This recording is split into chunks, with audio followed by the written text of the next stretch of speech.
Gujarat police વિભાગમાં તાજેતરમાં થયેલા મોટા ફેરબદલાના ભાગરૂપે પંચમહાલ ગોધરા રેન્જના પોલીસ મહાનિરીક્ષક આરવી અંસારીની ભાવનગર રેન્જમાં બદલી કરવામાં આવી છે।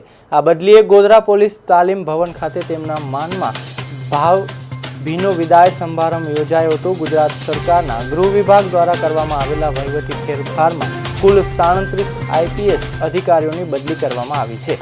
2006 બેન્ચના આઈપીએસ અધિકારી આરવી અંસારી જેઓ અત્યાર સુધી પંચમહાલ ગોધરા રેન્જના પોલીસ મહાનિરીક્ષક તરીકે ફરજ બજાવતા હતા, હવે ભાવનગર રેન્જના પોલીસ મહાનિરીક્ષક તરીકે નિયુક્ત થયા છે। વિદાય સમારંભમાં પંચમહાલ ગોધરા રેન્જના વરિષ્ઠ પોલીસ અધિકારીઓ, ડીએસપી, પીઆઈ, પીએસઆઈ તેમજ તાલીમાર્થી પોલીસ કર્મચારીઓ મોટી સંખ્યામાં હાજર રહ્યા હતા।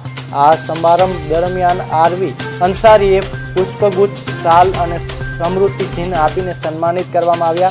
અધિકારીઓએ તેમની કાર્યક્ષમતા, કડક અને ન્યાયપ્રિય વ્યક્તિત્વ તેમજ અપરાધ નિયંત્રણ અને જનતાની સુરક્ષા માટેના યોગદાનની પ્રશંસા કરી હતી।